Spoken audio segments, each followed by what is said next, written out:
Boa noite a todos. Boa noite, bem-vinda. Obrigada.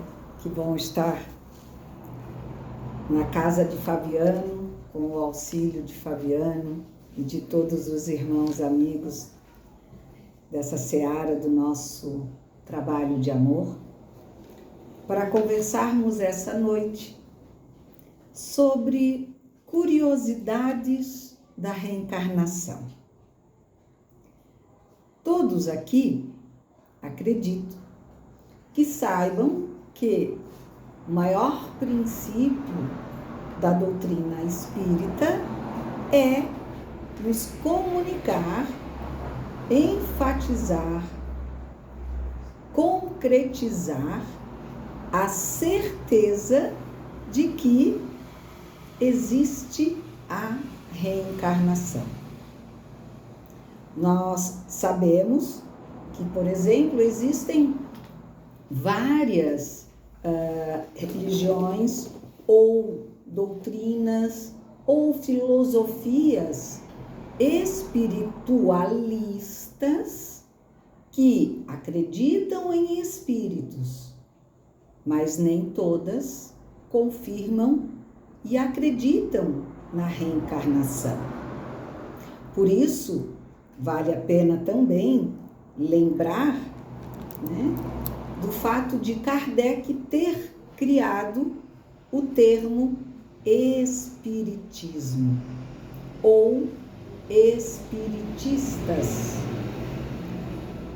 como também espíritas, aqueles que seguem o espiritismo, que se difere do espiritualismo. Muitas pessoas, às vezes, confundem os termos, achando que significam a mesma coisa.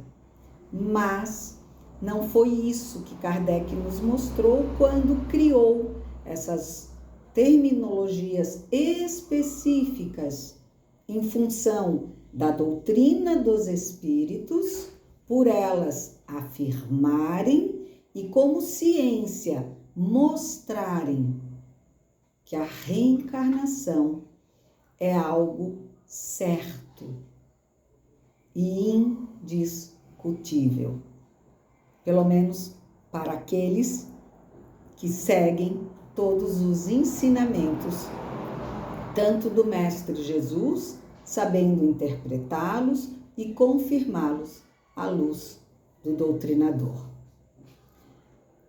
Para vocês terem uma ideia,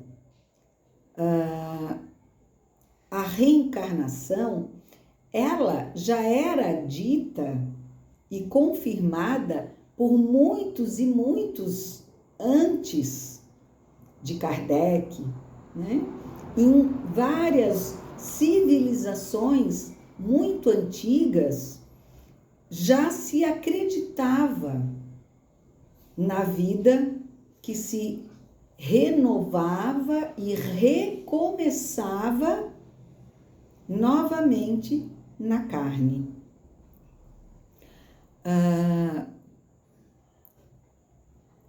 Platão, retratando as diversas dissertações de Sócrates, manifestou, em realidade, uma vez mais evidenciado que a alma é imortal, não existirá para ela nenhuma fuga possível que, para os seus males, nem para a sua salvação, a não ser retornando melhor e mais sábia. Na Índia milenar, cujo pensamento é anterior ao grego, apresenta na sua filosofia védica a existência da reencarnação. No Bhagavad Gita se lê: assim como deixamos de lado a roupa usada e vestimos a nova, assim o espírito troca a indumentária de carne e se reveste de uma nova. Então, nós podemos até citar vários outros, né? Buda, Krishna, tantos que antes de Jesus aqui habitaram e que já defendiam a pluralidade, tanto das existências e da eternidade do espírito, como também a reencarnação, como fator de aprimoramento, aperfeiçoamento e melhoramento da nossa alma, das nossas necessidades para crescermos.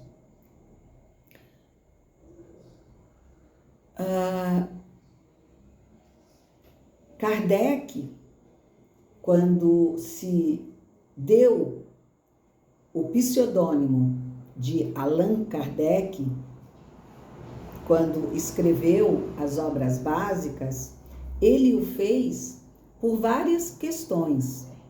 Uma delas foi exatamente porque, como um pedagogo famoso, escritor de vários livros de gramática, matemática, entre outros, ele não queria que confundissem a pessoa do professor Rivaio com daquele que agora estava servindo apenas, que é muito claro, como o codificador da doutrina espírita, o organizador de todas as informações que a doutrina nos trouxe através dos amigos da espiritualidade.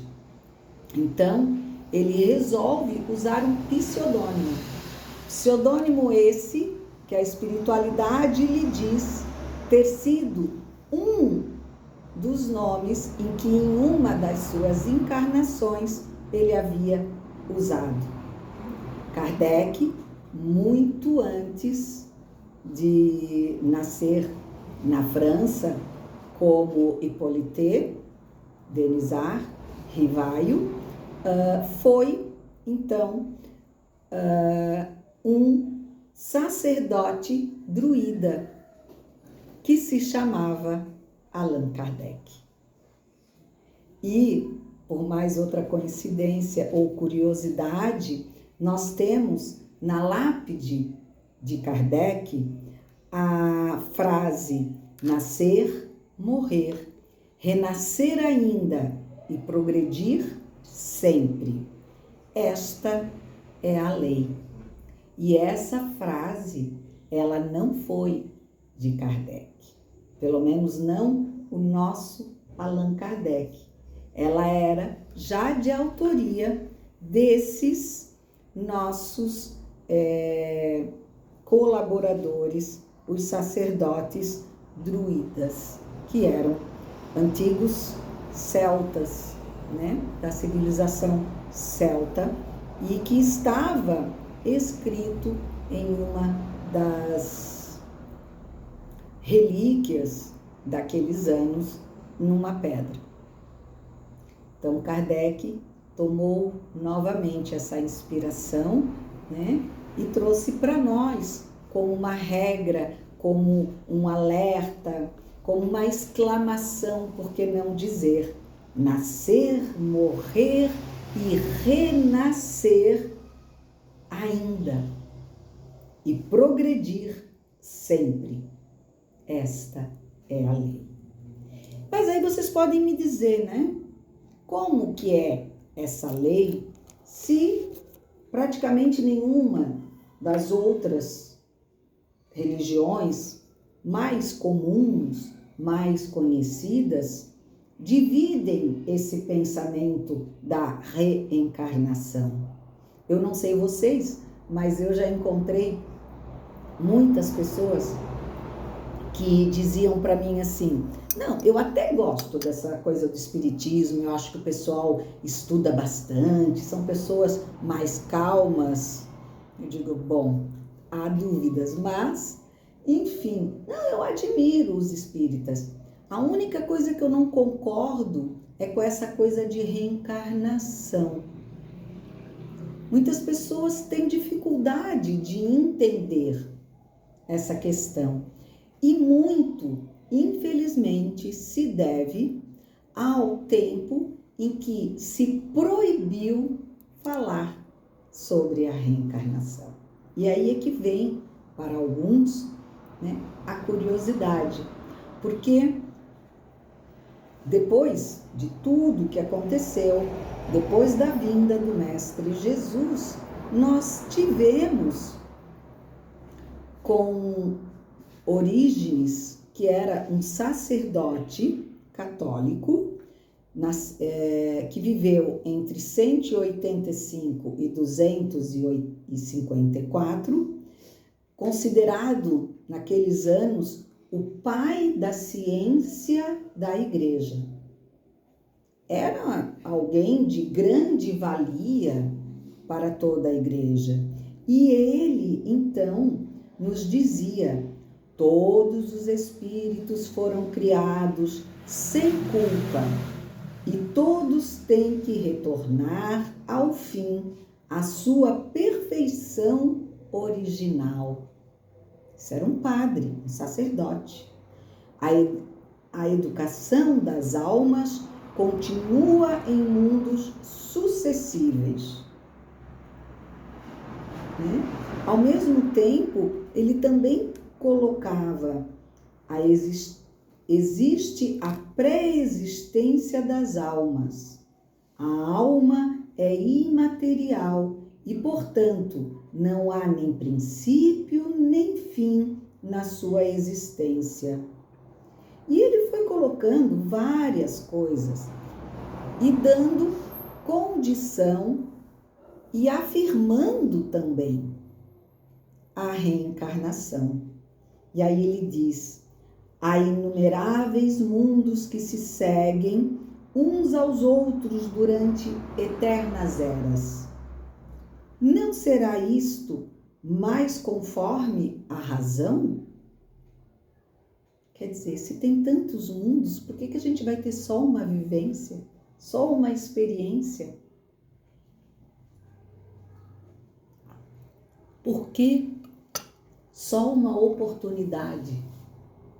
Acertar ou errar, céu ou inferno.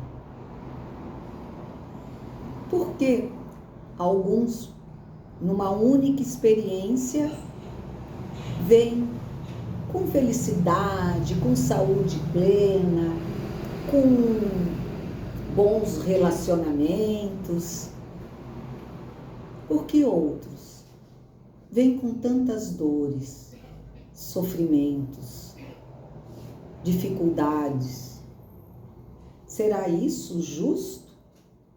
Quem escolhe os que vêm para sofrer e os que vêm para serem felizes? Ou será que existe felicidade realmente plena em nosso planeta? Então, de que vale viver, se é só por uma vez? De que vale obedecer, se não vai fazer diferença? Porque é muito difícil chegar à perfeição para ir para o céu. Então, se eu só tenho uma oportunidade, e se eu tiver cometido já um erro, eu acho que agora não vale mais querer acertar, não é? Porque eu já vou para o inferno. Então, são questões que a nossa razão precisa desvendar, entender, aprender através de estudos.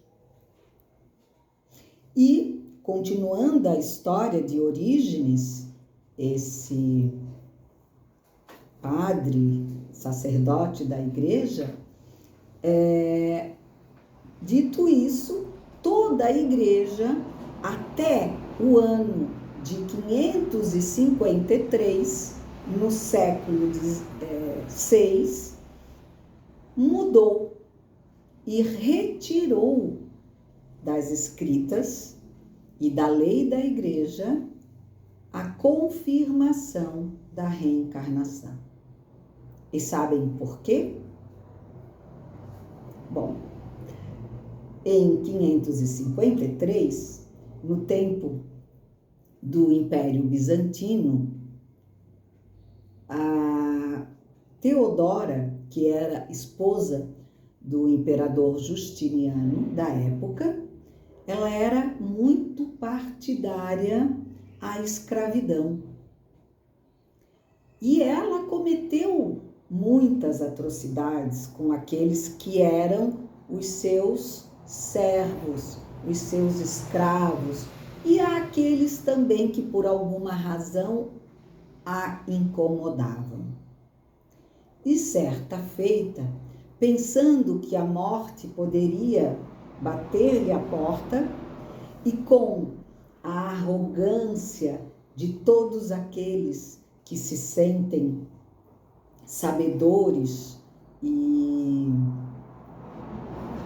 muito egocêntricos, né? Achando que poderosamente nada contra eles pode acontecer, ela, um pouco receosa de morrer e reencarnar, então, pela justiça, ter que, quem sabe, vir como uma escrava, resolve convencer ao Papa Virgílio, da época, que para ela tudo fazia para satisfazê-la, de que ele teria que abolir a lei da reencarnação. E lembra o que eu falei, né? Todos os arrogantes se acham muito sábios. Acham que podem e conseguem tudo.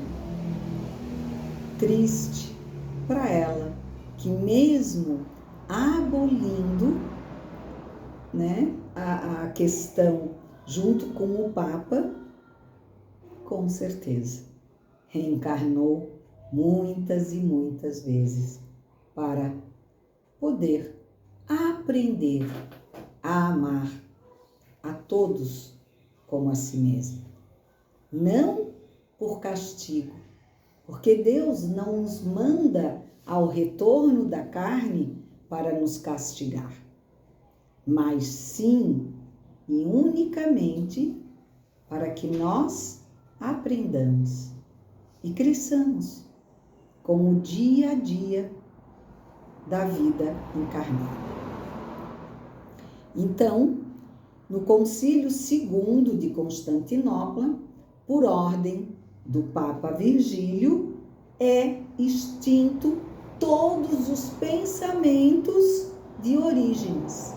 E ele, do mestre da Igreja, do grande cientista das ciências, considerado o mestre depois dos apóstolos, só ele tinha o poder de tanto conhecimento, é deixado de lado, silenciado, e ainda é dito no final do Segundo Concílio de Constantinopla: se alguém diz ou pensa que as almas dos homens pré-existem e que tenham sido anteriormente espíritos e virtudes, e que foram enviadas em corpos como castigo, que sejam declarados anátemas, ou seja, infiéis.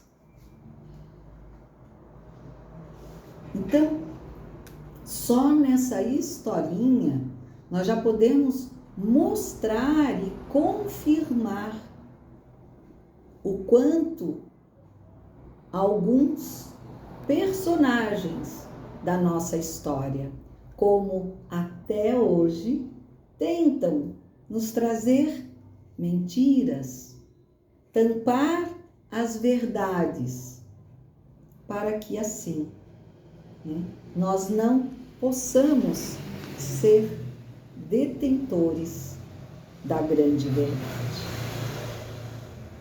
Então, é importante que consigamos compreender que Kardec não foi somente o instrumento, aquele que codificou, que escreveu, que organizou as perguntas para com os espíritos,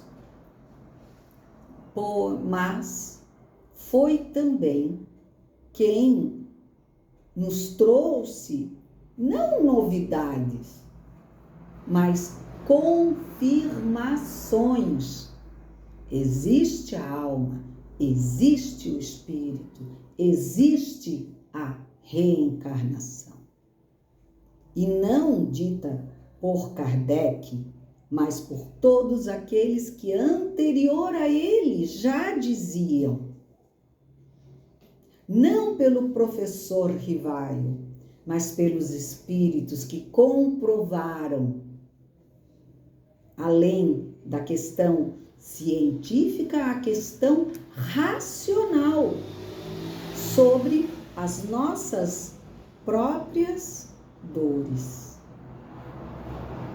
Porque se afirmamos, e isso eu tenho certeza que todas as religiões, e principalmente as cristãs, acreditam num Deus supremo, único, amoroso, bondoso, justo.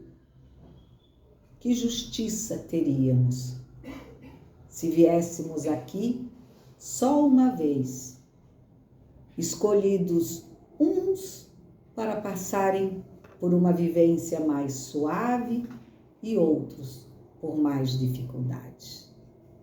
Seria esse aquele a quem olhamos aos céus e pedimos amparo e acreditamos no seu amor? Não.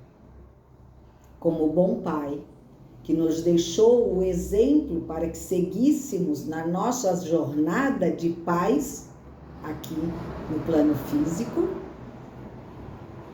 como nós aprendemos a dar aos nossos filhos, irmãos, amigos, tantas chances forem possíveis para que eles nos amem, sejam amados, sejam felizes, consigam melhorar em qualquer lado, qualquer expressão das suas dificuldades. Aquele a quem chamamos de Ser Supremo não faria igual para cada um das suas criaturas? Com certeza. Porque se nós sabemos dar oportunidade aos nossos,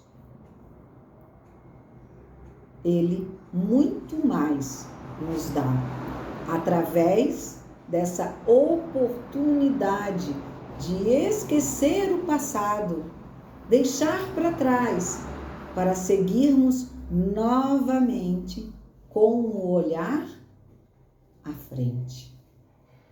Porque não podemos mudar o que fizemos, mas iremos sempre progredir, procurando fazer o melhor.